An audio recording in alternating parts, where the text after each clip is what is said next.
a gente vai falar de ESG.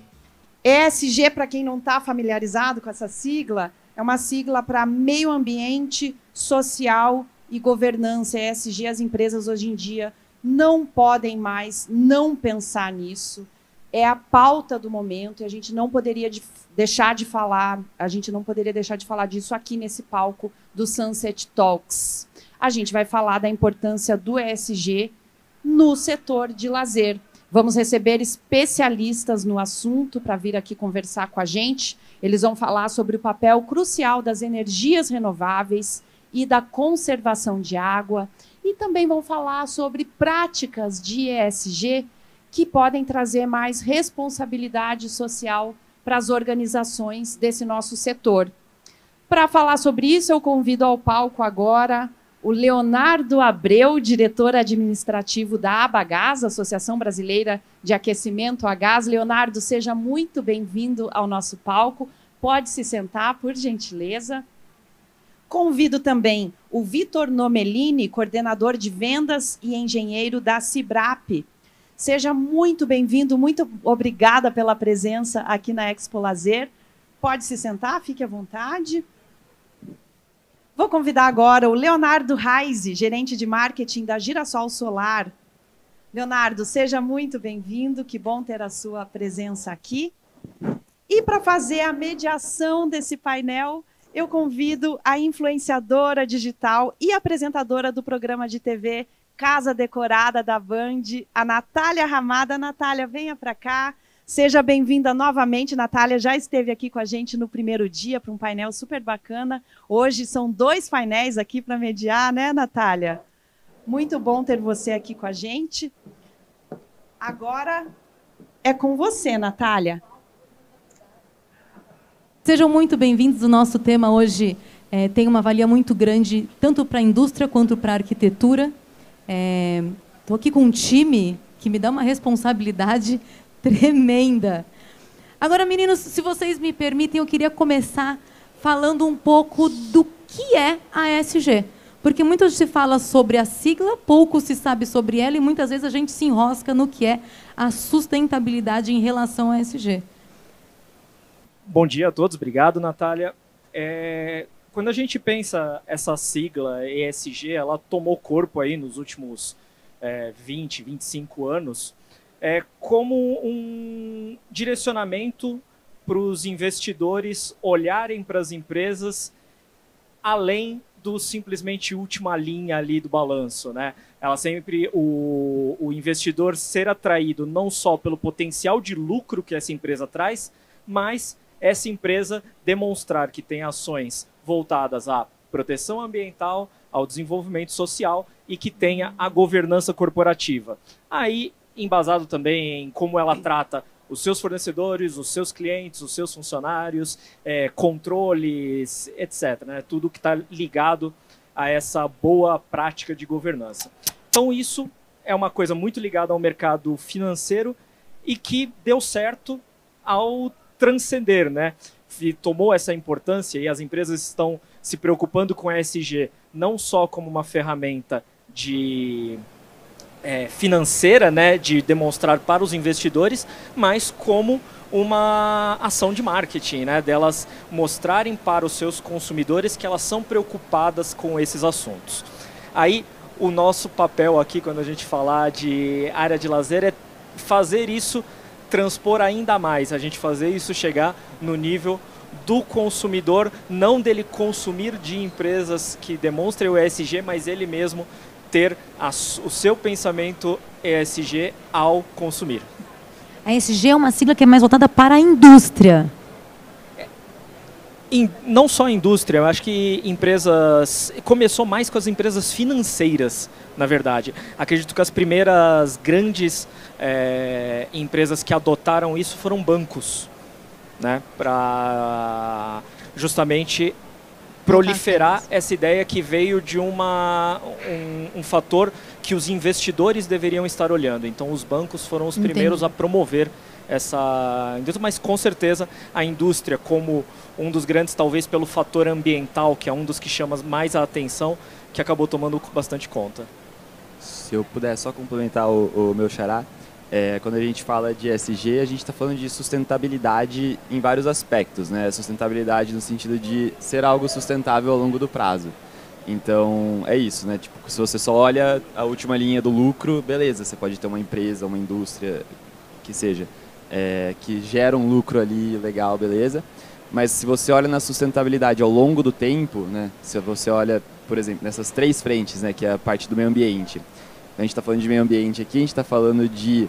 Não é, precisamos proteger o meio ambiente porque o planeta Terra está sendo destruído, coitada da Terra. É uma questão dos próprios seres humanos aqui, né? Então, é a gente manter o nosso meio ambiente saudável e sustentável para conseguir, para as próximas gerações, ter algo ainda, né, positivo aqui no nosso país, no nosso planeta, na nossa cidade. Social, mesma coisa, sustentabilidade, porque a empresa como a indústria tem um papel social ali com as pessoas envolvidas, com os funcionários, com os fornecedores, então tem toda essa relação quando a gente fala de sustentabilidade, né? E governança, governança no sentido de compliance, no sentido de, né, uma empresa ética, porque também, né, se você pega uma empresa que, beleza, está gerando lucro, mas primeiro ano, segundo ano, isso não se sustenta se não for algo, né, ético, com governança corporativa, né? Como diz o Vitor, é o que dura ao longo do tempo, né, Vitor? Exatamente. Então, são ações que a gente tem que planejar e pensar isso a longo prazo, né? A gente tem que não pensar muito no imediato, no que a gente vai fazer agora, e sim no que a gente vai fazer para frente. Então, isso conta muito, né? No nosso mercado, o mercado de piscinas, é um mercado que, assim, a gente tem que tomar muito cuidado porque a gente está lidando com 70% do planeta, que é água. Então, também, a maioria dos fornecedores, dos fabricantes aqui envolvidos, eles estão ligados diretamente à água, porque é uma feira de piscinas, então todos nós aqui estamos achando modos de cuidar da água. E a nossa responsabilidade com isso é muito grande, porque é um recurso escasso que a gente sabe que um momento vai ter dificuldade, que pode acabar. E então a gente tem que ter muita responsabilidade nas ações que a gente faz, nos produtos que a gente lança, como isso chega ao consumidor, que eu acho que é o ponto mais difícil, né? Um pouquinho do que o Leonardo falou, como que a gente transcende isso da indústria para o consumidor final, para ele poder entender a diferença que tem de uma fábrica para outra, de um produto para o outro também. E é curioso, porque quando a gente fala sobre a sustentabilidade, uma das primeiras coisas que vem na cabeça, eu acho que já é a tal da energia, da energia solar. Que muitas curiosidades ainda existem sobre esse mercado e as possibilidades que elas vêm. Quais são? Conta um pouquinho para a gente, Léo, você que domina há tantas gerações. Não domino tanto assim, mas eu posso falar um pouquinho. Alguns exemplos, né, da tecnologia de energia solar. Do solar, né? Então, quando a gente fala da parte solar, é algo que já está mais disseminado aí não só no mercado de piscinas, né? Mas a energia fotovoltaica, de modo geral, né, já está virando bastante mainstream, né, bem comum. Os painéis fotovoltaicos que captam a energia do sol e transformam em energia elétrica. Os carros elétricos agora, né, essa questão da eletrificação das coisas. E você tem o solar também como o aquecimento solar, né? Então, você utilizar o calor do sol para já converter direto essa energia do sol em energia em calor na água, né?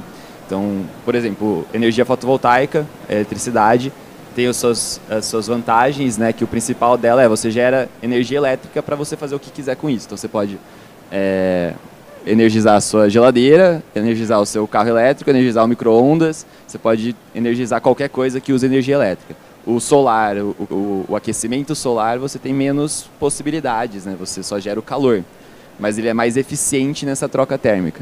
Então você consegue ter uma eficiência maior para transformar o calor do sol em calor na água, né? E aí você consegue, por exemplo, utilizar o solar.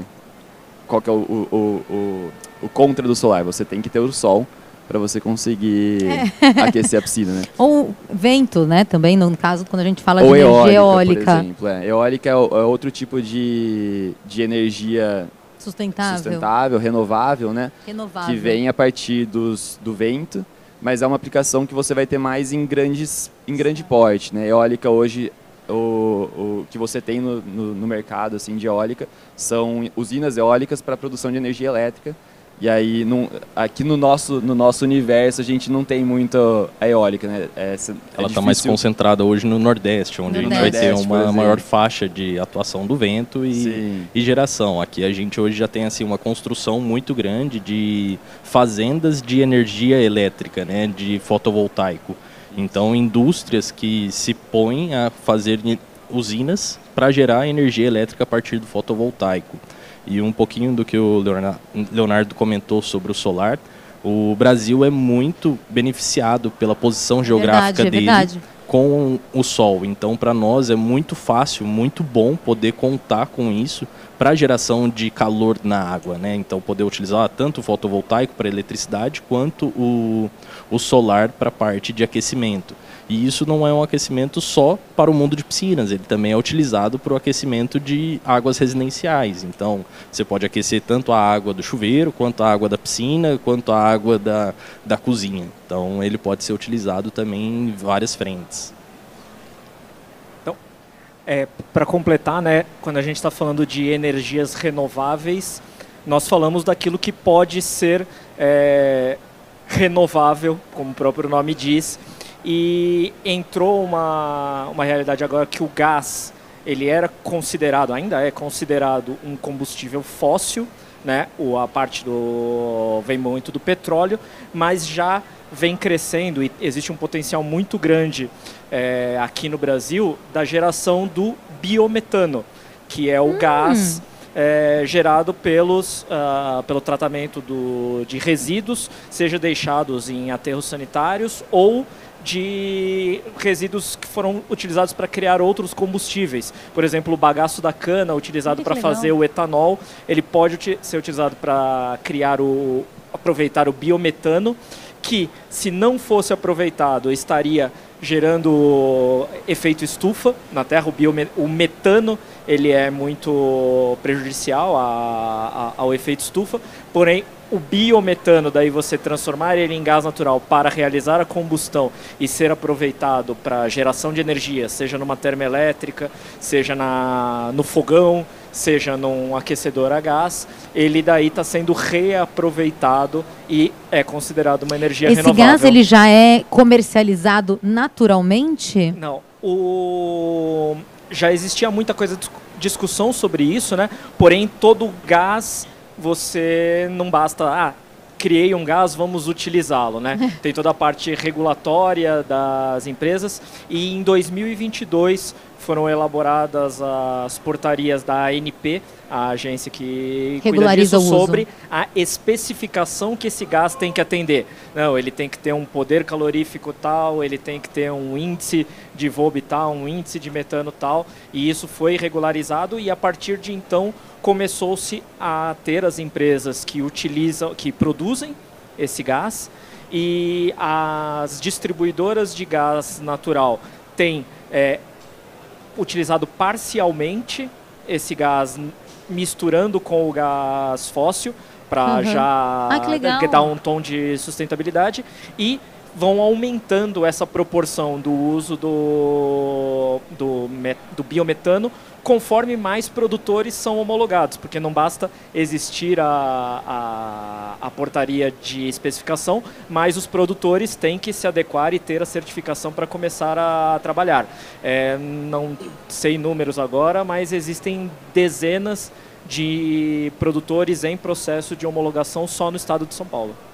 Quais são os usos do gás dentro das casas e quais os desafios que a gente tem no mercado hoje para implementar e para fazer funcionar o gás dentro das casas? Seja, não sei, pode contar aqui para a gente, se for para aquecer uma piscina, um piso, como que ele é usado hoje e que desafios que a gente encontra para fazer ele valer a ser usado mais?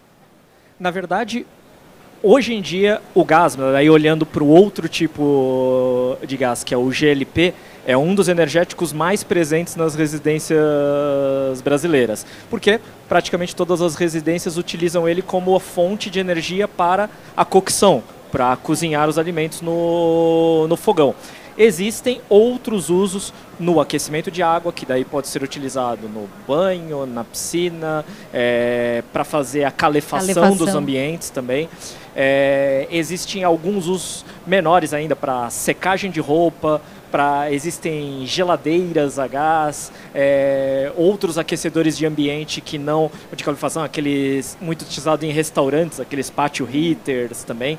Então são várias utilizações de energia térmica que podem utilizar o gás, e o gás complementando, trabalhando em conjunto com energia solar ou outras fontes também. É importante dizer que quando a gente fala de aquecimento, quando a gente busca a eficiência energética, a gente está falando de aproveitar o melhor de cada energia e utilizar uma sustentando as desvantagens da outra, né? Onde uma tem uma lacuna, a outra preenche. Se você tem um sistema que consegue utilizar as melhores partes de cada energia, você tem um sistema mais eficiente. Exato, e você tem hoje sistemas híbridos, né? Então, você tem um aquecimento a gás que a gente fala legal. A gente está consumindo um GLP, um gás que vem do petróleo, a gente está usando um gás natural, mas qual a eficiência que o equipamento que está trabalhando ali está te aplicando? Porque a gente fala, vamos queimar o gás, é prejudicial, é ruim, mas só que qual a eficiência desse equipamento? Poxa, eu tenho um equipamento de 82%, 86% de eficiência. E aí falar, não, energia elétrica é muito melhor, muito mais sustentável e rentável. Só que a eficiência dele é 1 para 1, é baixíssima. Então, qual que sairia melhor nessa circunstância?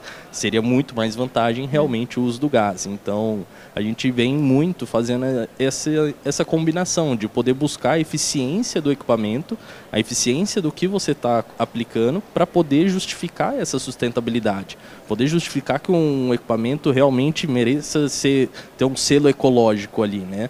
Tanto que existem até no mercado de piscinas equipamentos que você tem uma bomba de calor, que é um aquecedor elétrico, junto de um aquecedor a gás. E ela mesmo determina em qual momento ela entra para poder funcionar. E aí ela vai colocar qual vai ser mais vantajoso naquele momento. Se você tem um dia muito frio, a bomba de calor ela estaria rodando o tempo todo, consumindo eletricidade, mas sem eficiência, sem poder aquecer. E nesse momento entra o aquecedor a gás, que ele vai conseguir aquecer independente da condição do momento. Leonardo, me conta uma coisa, como era o mercado de energias sustentáveis há 10 anos, ou 15, e como ela é hoje? Quais foram as maiores transformações que você presenciou? Eu acho que talvez um de vocês possa responder melhor que eu. Há 15 anos atrás eu não sei muito bem como ainda estava o mercado. Não sei se ela se mudou muito? Foi uma tecnologia que mudou demais, ou do jeito que ela chegou, ela sempre ficou? Vamos lá. Na parte de, voltando um pouquinho, assim, um dos piores cenários do mundo da piscina é o aquecimento, né? Então, se popularizou muito o aquecimento solar, né? E isso no Brasil é uma oferta muito grande e se popularizou muito. Outra parte foi o aquecimento a gás, que também entrou no mercado de piscinas e traz uma eficiência legal. Um dos principais, e acho que é um dos destaques da feira, é a parte de bomba de calor. Esse realmente, acho que a maior transformação aí dos últimos 5 anos foi o que ocorreu. E virou assim o ar-condicionado da piscina. Né? Então, independente do tamanho da piscina, do target que a pessoa está colocando, ela está usando um aquecimento na piscina para poder ter ali uma sazonalidade menor. Então, a gente pega regiões do Brasil que a partir de maio você já deixa de usar a piscina e volta a usar em setembro. Então, com a bomba de calor você consegue estender, né? E um outro ponto, acho que legal, que vem se transformando, é a parte de certificação de motobombas. Então, a gente pega no mercado aí o mesmo motor aplicado numa motobomba para poder mover a água da piscina. Mas qual que é a eficiência que essa motobomba tem? Então, hoje as indústrias vêm buscando muito essa parte de eficiência energética. Então, eu colocar uma bomba, independente da potência que ela tem um alto rendimento, né? No mercado americano, isso já se transformou faz muitos anos, já tem mais de 20 anos, por questão de demanda elétrica, que lá eles utilizam somente bombas com inversor de frequência. Então, quando a gente parte para esse outro nível de automação, esse outro nível de produto, aí a gente vai falar assim, realmente de uma eficiência energética e redução de gasto. Eu pergunto muito isso porque a gente tem visto as casas, as construções, prédios, empreendimentos, cada vez mais com os painéis solares. E eu também tenho visto um movimento muito grande Eu já gravei muita casa lá na Band. Já gravei muita casa que faz um grande espaço para os painéis solares para que eles usem as energias captadas nessas segundas casas, casa de veraneio, para usar na casa em São Paulo. E eu vejo também que é um mercado muito desconhecido.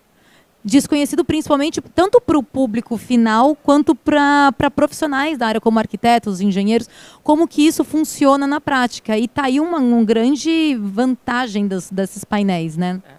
De novo, foi uma mudança que veio através da regulamentação, né? Veio através da regulamentação, não sei se foi da Agência Nacional de Energia, né?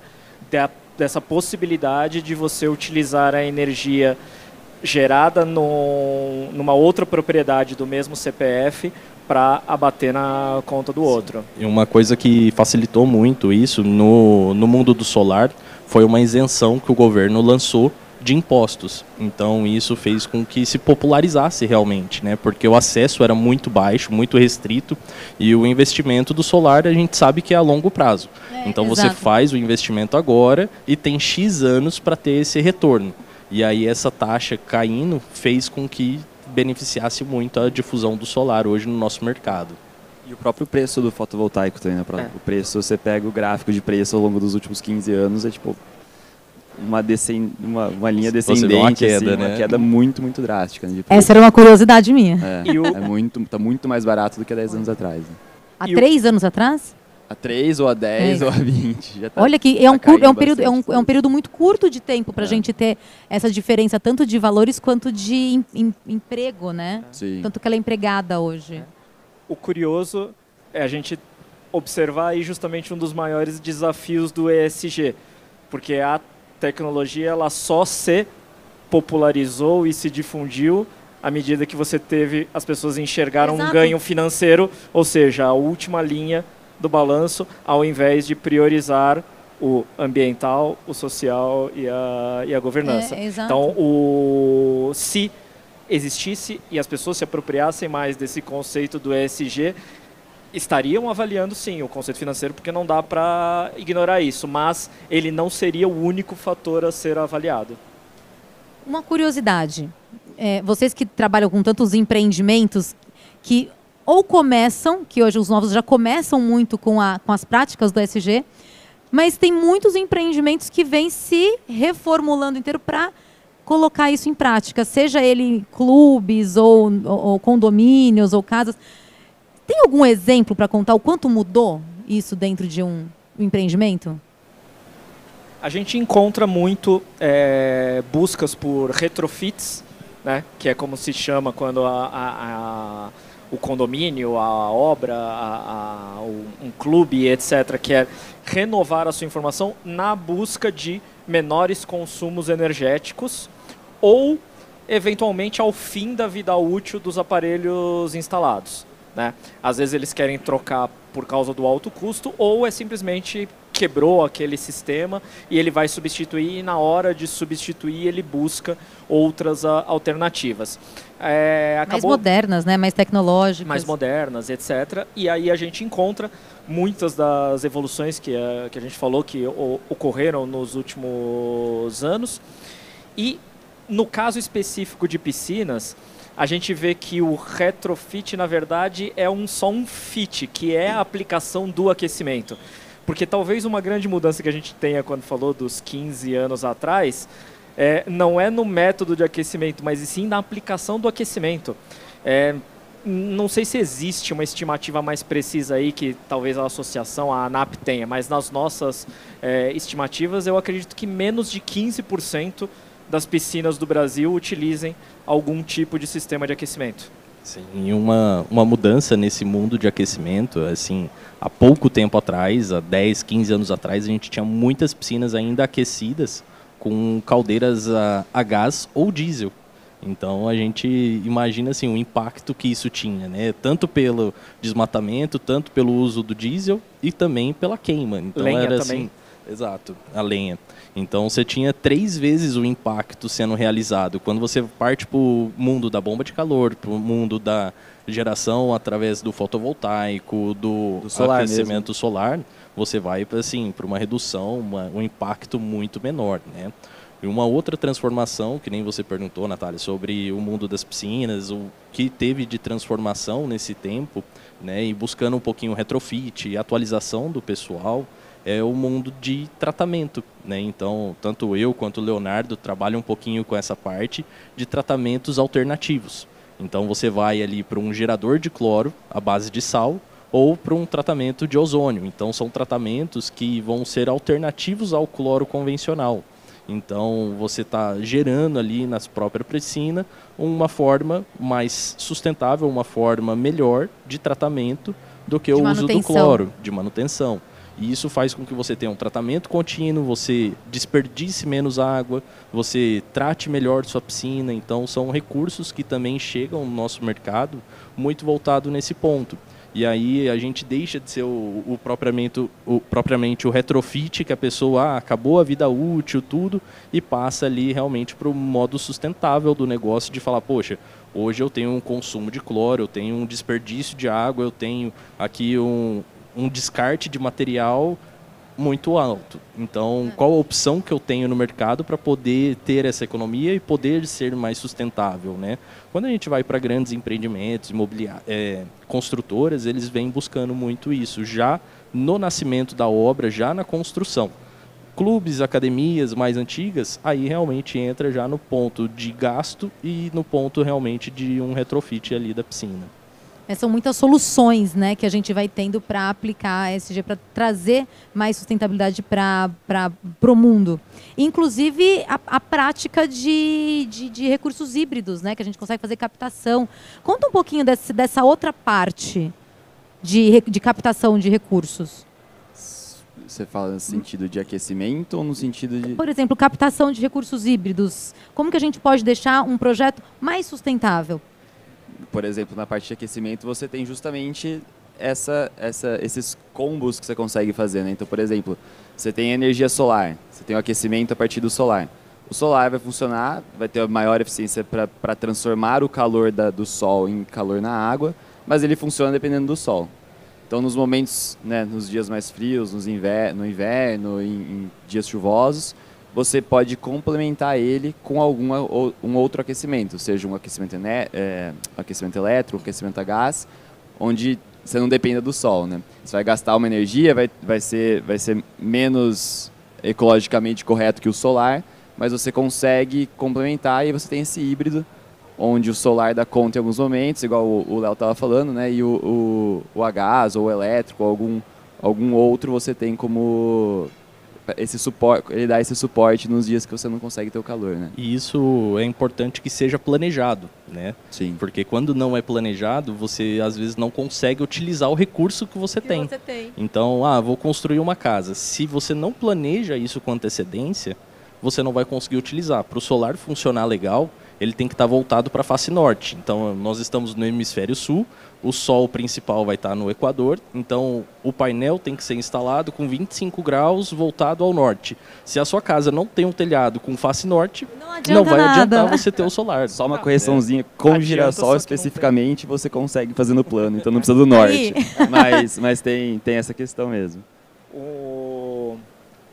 Um dos projetos bem interessantes que a gente trabalhou uma vez é um sistema solar com apoio a gás. Quando você fala de utilização de aquecimento solar para banho, normalmente você está falando também de usar um reservatório de água, onde a água boiler fica acumulada ali. A água é aquecida pelos painéis solares e acumula no reservatório. E essa água tem que ser utilizada para você aproveitar essa energia. E como ela ficava muito tempo estagnada ali, sem o uso eventualmente, desenvolveu-se esse sistema de direcionar o excesso dessa água para o aquecimento da piscina.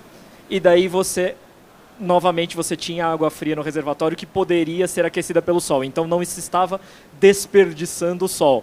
Às vezes pode estar sol, mas o seu reservatório já está quente e você não precisa. Então eles jogavam o excesso para a piscina para poder novamente realmente aproveitar essa energia solar. É um projeto muito bacana. E não necessariamente substituindo a água. Você tem trocadores de calor que não perde a água, ele se recircula entre ele mesmo, né? Porque se você jogasse fora uma água fria para alimentar com uma quente, aí seria um desperdício. Então só deixar bem assim, que é importante seja a forma certa. Que estava sendo aproveitada, não a água. Quase uma gestão de recursos hídricos, né?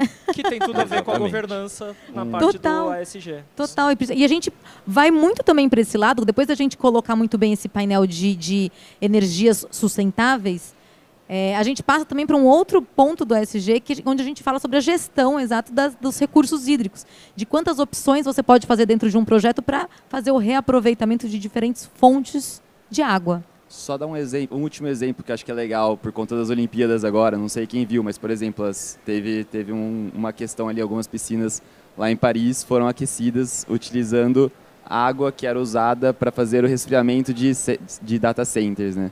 Então essa é outra maneira de você ter, tipo, totalmente diferente assim da realidade que a gente está trazendo aqui, né? De fazer um híbrido tipo solar, o gás, o elétrico, mas eles usaram a água que era usada para fazer resfriamento de grandes data centers, né? Que você precisa da água para tirar o calor dos servidores, e usava isso para aquecer a piscina. Então eu achei uma um gestão bem maravilhosa legal, que aconteceu agora aí nas Olimpíadas de Paris. E aproveitamento, então, né? Isso é que é, né? Usar a inteligência e a criatividade. O que mais existe de criativo dentro da parte de recursos híbridos? Porque também a gente tem muita opção de recuperação de água de chuva, reutilizar isso em paisagismo, da área externa como um todo, né? Na área comum como um todo. Muitas vezes, quando a gente fala de área de lazer, a gente pensa na piscina, mas também pode ter muita aplicação de vestiários, né, onde você utiliza a água quente para banho, seja para a pessoa tomar aquela ducha antes de entrar na piscina, ou tomar banho depois, ou, como a gente estava falando antes, né, a Expo Lazer ela é 95% piscina, mas tem os outros 5% de outras áreas de lazer, quadras, ginásios, etc., onde tem os vestiários que as pessoas vão utilizando também, enfim. No banho, existe às vezes, quando você utiliza um sistema de água quente, a água entre o sistema e a ducha é uma água que às vezes é desperdiçada se você não tiver um sistema de reaproveitamento, de recirculação dessa água.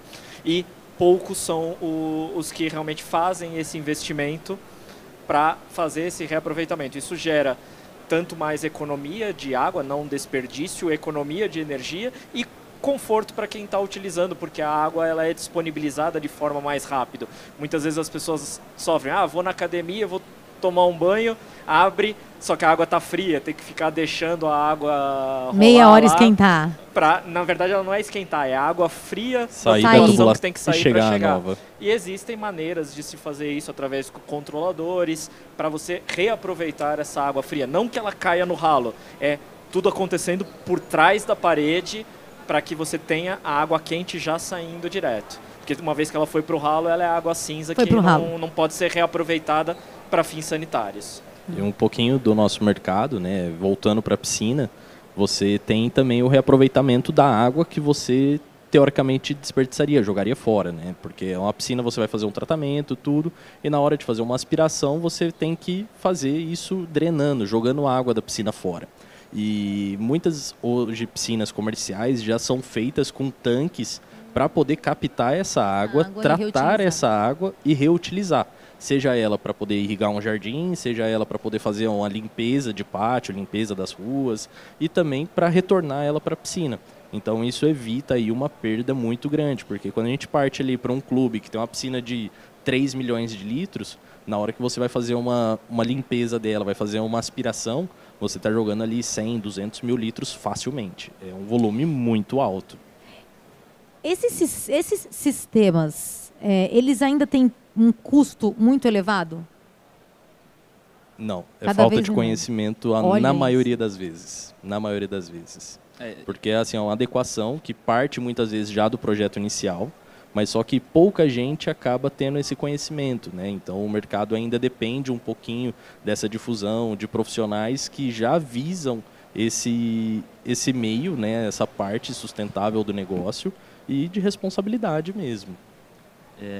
Acho que sim, acho que é exatamente o que o Vitor falou. A gente hoje, inclusive nessa feira, eu falei muito com muitos clientes sobre isso, que acho que tem muito, no mercado de piscinas principalmente, a gente tem muito isso da questão da educação ainda do consumidor, tanto do consumidor lojista, né, quanto do consumidor final mesmo, tanto na parte de aquecimento, na parte de tratamento de água, na parte de reuso, na parte, enfim, de todas essas frentes diferentes. Tem muita desinformação mesmo e muita falta de conhecimento, que eu acho que tem aí principalmente, né, responsabilidade dos fabricantes mesmo, né, de conseguir chegar e levar essa mensagem, essa educação para o mercado, porque a gente tem muito que ensinar, tem muita coisa já disponível, que já existe, que não é usado, né, que por falta de conhecimento mesmo, igual o Vitor falou. Aliás, conta um pouquinho também, porque as associações são grandes frentes para esse auxílio, né? Inclusive, existe um trabalho dentro das associações para o ensino, né? Sim. Justamente essa participação aqui nesse painel tem esse objetivo, né, de trazer essas discussões que às vezes acabam ficando dentro dos profissionais do setor e ficam estagnadas ali, mas de trazer para um público mais amplo que realmente vai poder se beneficiar dessas informações para fazer o melhor julgamento. Você perguntou do custo elevado e a gente retorna no conceito do GV. Esses sistemas, essas tecnologias, às vezes elas têm um preço elevado, mas esse preço tem que ser sopesado pelo benefício que está trazendo, não só no retorno financeiro, de novo, mas nos impactos ambientais, sociais e do controle que tem. E isso que às vezes é difícil de enxergar. Não é fácil mesmo, até porque não existe padronização de como avaliar esses sistemas. Existe dentro da Associação Brasileira de Normas Técnicas, a ABNT, um comitê de estudos voltado aos assuntos de eficiência energética, que é o CB116. E dentro desse CB116 está em discussão uma norma de unificação de como avaliar a eficiências de sistemas térmicos. Uau! Né? Para que a gente seja muito mais simples comparar laranja com laranja e banana com banana, para colocar... Isso é um desafio, né? Porque a gente tem no mercado muitas marcas, muitas opções, muitos produtos. E nem todos passam por certificação, nem todos têm uma comparação que pode ser justa, né? Quando a gente vai para um chuveiro elétrico, você entra lá na loja e vai escolher, ele tem um selinho de classificação, geladeira, fogão, ele tem lá A, B, C, D, E, né? Em alguns casos é legal, funciona muito bem essa avaliação, né? Então você sempre vai buscar ali o que vai te economizar mais. Então, poxa, o selinho verde, o A é legal. Só que em outros produtos, esse selo é muito amplo, então ele coloca uma margem alta. A gente passa esse desafio no solar. A gente tem um painel solar que gera muito calor, que tem uma boa eficiência, mas o range dele é muito alto. Então isso prejudica a gente competir, né? Então eu vou ter um produto com certeza um pouquinho mais caro, mas só que também que vai te dar um benefício maior. E outros produtos a gente nem mesmo tem esse selo de classificação. Então hoje no ar-condicionado você tem ali um selo de rendimento, mas numa bomba de calor você não tem o rendimento, você só tem uma segurança elétrica. E é o ponto assim crucial, falar, poxa, a bomba de calor você está gastando uma energia, mas quanto você está gerando de energia, né, de calor? Então isso que é muito importante, que tem que ser discutido sim na parte da ABNT para poder se gerar. Nas motobombas isso já existe. Então, quando você pega uma motobomba para poder comparar com outra, você já consegue avaliar a eficiência energética daquela motobomba. Então, poxa, o quanto eu gasto de energia é o quanto ela move de água? Em alguns casos, vai ser bem diferente de um produto para o outro. Que desafio. Eu queria abrir um pouco para perguntas, para o pessoal participar com a gente, as dúvidas que tem, porque aqui a gente tem de todo tipo de perguntas possíveis, mas está todo mundo bem envergonhado de participar. Pessoal, vou abrir para perguntas, se vocês me derem licença. Podem interagir, fazer perguntas diretas para os meninos. Porque se deixar, a gente fica falando até 6 horas da tarde aqui.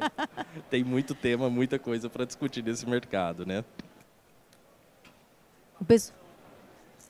Ele... Seria importante falar um pouquinho sobre a certificação em metro desses produtos, por favor?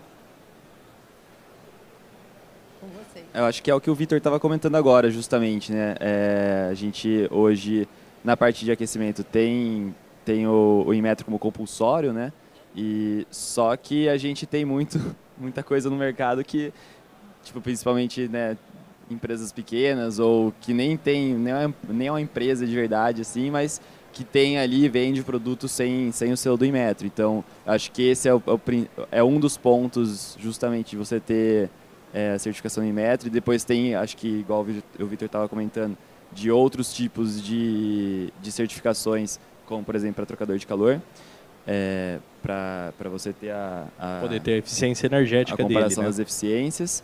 E aí você tem esse outro fator que é justamente dentro da certificação do Inmetro, né, como são feitos os testes e como são separados as categorias de A, B, C, D, E, que talvez em alguns casos você pode ter talvez um range muito grande, né, valores muito disparados entre eles, que representam o mesmo selo, né? Então, um selo A que pode ser tanto um negócio muito bom quanto um negócio mais ou menos, mas está como selo A também, né? E aí, para o consumidor final, a hora que olha lá na loja, né? Selo A, esse aqui é mais barato, vou nesse mais barato, né?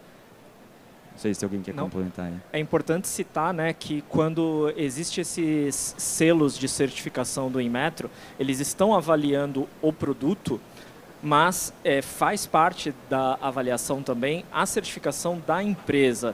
Então, o selo do Inmetro ele não carrega só a qualidade e eficiência do produto, mas a capacidade dessa empresa tem de lidar com reclamações de clientes, do seu controle de qualidade, do seu controle de produção.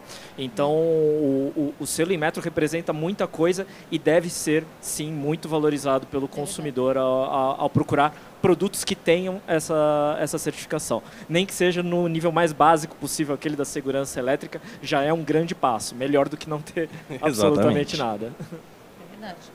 Muito obrigada. Mais perguntas? O pessoal está envergonhado de participar. Meninos, eu queria, acho que é interessante também a gente contar um pouquinho para o público de como, quem quiser se aprofundar mais, quiser fazer a pergunta, qual a mídia que cada um consegue encontrar, cada uma das associações ou a Girassol. Começamos por site, Instagram. Como que faz para a gente saber mais sobre a associação, Leonardo? A Abagás você vai encontrar no site www.abagás.com.br. Você tem informação no site da Abagás e lá tem o link para os associados da Abagás, que são diversas empresas, inclusive 4 delas estão aqui presentes na feira, onde os visitantes aqui podem pegar informações com eles ou visitando esses sites. Aproveito aqui também um merchanzinho, o Secov, que é o sindicato das empresas imobiliárias, né? Eles vão lançar agora em setembro um manual técnico sobre aquecimento de piscina, trazendo um pouco desse panorama que a gente falou, das diversas tecnologias, preocupações e etc. Foi desenvolvido por projetistas aqui da área de São Paulo e vai lançar, agora você me pegou de cabeça, sim, eu acho que é no dia 10 de setembro, mas não tenho muita certeza, mas vale a pena procurar. É um manual de boas práticas em aquecimento de piscina do Secov. Para quem é a Abagás? É para indústrias e para profissionais? Conta um pouquinho mais. Ela é uma associação das empresas que atuam no segmento de aquecimento a gás. Hoje em dia, os principais associados são as marcas fabricantes e importadoras desse tipo de equipamento, mas é uma associação que está aberta a lojistas e profissionais do setor também. Isso que é legal.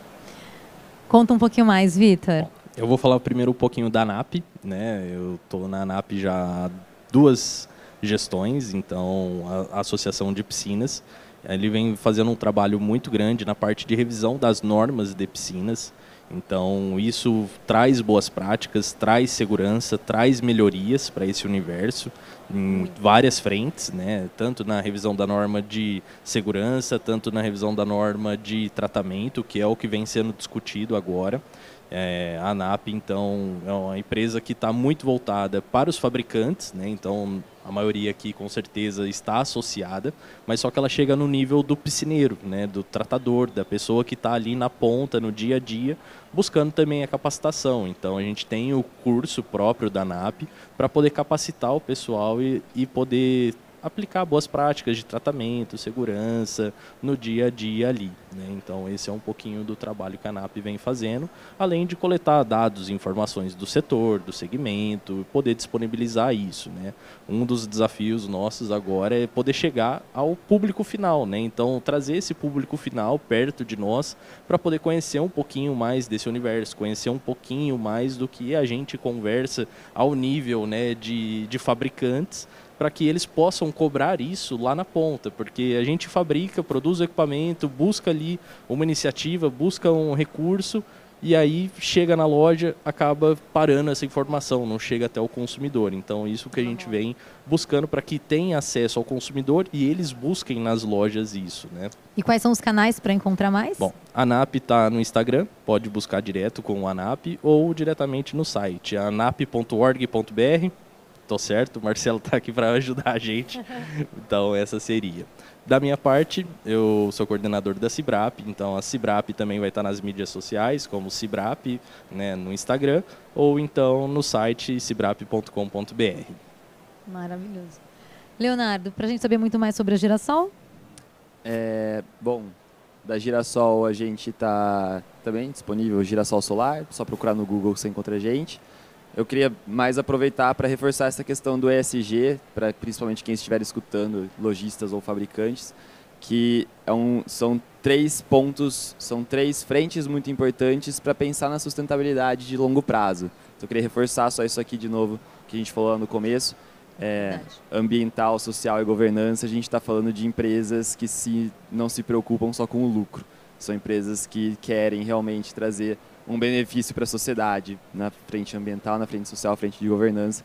E eu acho que é bem importante, o público, o consumidor está procurando isso hoje, né? Os millennials, geração Z, faço parte desse grupo que se preocupa bastante com essas temáticas, essas frentes, e são coisas que, né, os nossos consumidores, os consumidores de vocês estão procurando. Então é importante a gente estar à frente disso, estar acompanhando isso, porque, querendo ou não, é isso que vai trazer sustentabilidade, né, perenidade para o negócio. É verdade. E para encontrar a Girassol, os canais são? Procura no Google Girassol Solar, a gente está no Instagram, a gente está no site girassolsolar.com. Como que é o Instagram? Girassol Solar. Girassol Solar.